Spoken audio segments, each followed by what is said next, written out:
Peggy 18.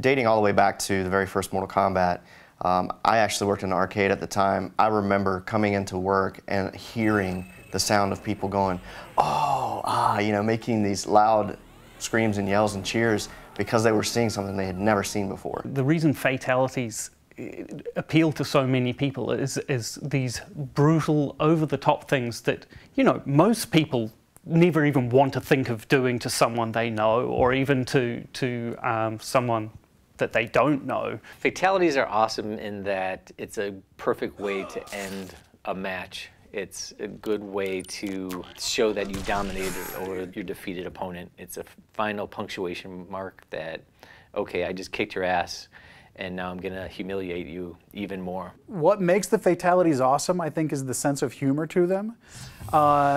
And I know it took me a while to get my arms around the mentality of them myself. And it's, you know, they're very graphic and very disturbing and disgusting, but there's an underlying humor to them that, you know, certainly is what defines my favorite ones. And it was kind of what made them enjoyable to work on for me, was you know, finding that humor and kind of bringing that out, you know, graphically and visually. I think a lot of the casual players, you know, specifically pick up Mortal Kombat, are always looking up, you know, what are the fatalities, how gruesome they are, you know, even finding out, like unlocking them through the game and stuff like that. And I really think, you know, this game around, I think we really took it to a whole new level. Initially, we, you know, we try and come up with a brainstorming session, kind of get some ideas. We'll like think about stuff, and then we kind of all get together, me and the other designers, and go through, kind of bounce ideas off each other a little bit, and kind of formulate one really great idea out of all of us. And from there, we do a couple of practices, try to figure out the timing, things like that. We go in the studio, we shoot the actual motion. From there, we take the data, process it, get it into the computer, exaggerate it well beyond whatever we shot so that we get like this really great performance with all the gruesome, brutal things that people come to expect from Mortal Kombat. So once all of the action had been defined, we would make sure that blood, any of the magic, any of the you know, any of the other visuals that don't fall under either environments or characters would get put into the cinemas. The most fun I had was actually the one fatality. Actually, in particular, was the Kung Lao. You know, one of the iconic ones that have been used in a lot of the marketing now. When he lays down his hat and, you know, pulls the unsuspecting victim through it. Carlos is you know, he's a huge character in the studio, and he likes to keep the mood upbeat.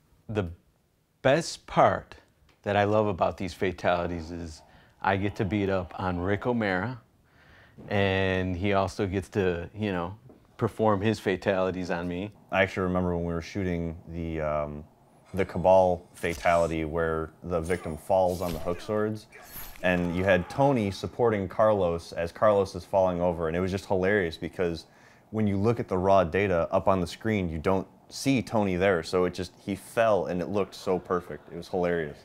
Maybe about like the third or fourth take, we start getting into more or less of the vision of the actual fatality, and it starts getting amped up with, you know, all that emotional content where you're getting into, you know, like, I really need to stab these knives into these guys' clavicle so that way the lightning will strike. You know, when you're doing it the first or second time, you're like, oh, I really don't want to hurt, you know, the other actor. When the other actor gives you the cue, he's like, hey man, just let go and really like hit my clavs. Having somebody able to draw off of that, and Ed sitting there going, oh my God, that's what I want, I need that, and trying to draw off of that, all that emotional content, and trying to get the best performance. My role on fatalities was to make sure that once everything else was in place, that we had visual effects for the fatalities. So once all of the action had been defined, we would make sure that blood, any of the magic, any of the visuals that don't fall under either environments or characters would get put into the cinemas. Probably my favorite and most successful effects are the ones where we involve the most sleight of hand. The classic reptile fatality, getting his tongue to work, was one of those real coups. That's the sort of thing that, you know, there's not a cut and and dried system for doing. There were a lot of cheats and sleight of hands that we used to make that work. We use basically a beam, just an ability in the engine to draw a mesh from one point to another, basically attaching one end to Reptile's head and one end to the victim's head, and then introducing material-driven noise to that to make it seem as though there's an elastic tongue where really it's just a code-driven mesh that's going from one point to another.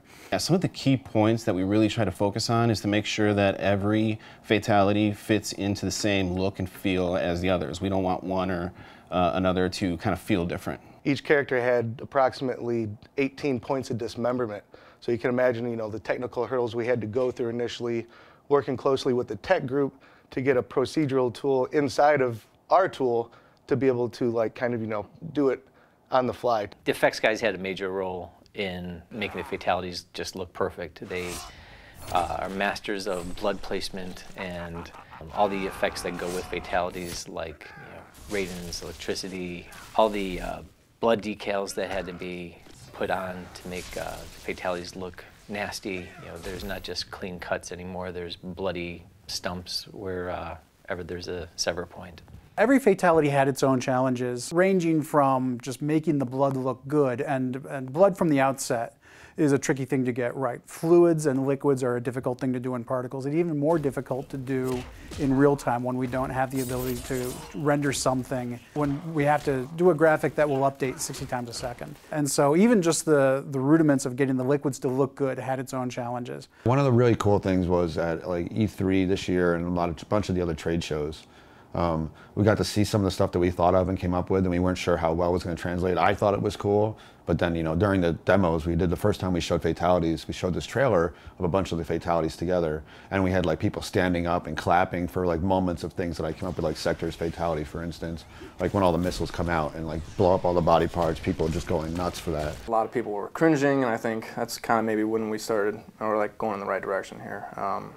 Taking some of the old stuff, blending in with some new ideas, and that's what I think is really cool about this little nod to the classics. The best fatalities are the ones that are nasty. They're really violent, but at the same time have a comedic tone to it. Those are always the best ones. Most of them actually have a comedic tone to it, and I think that's what makes fatalities popular. Get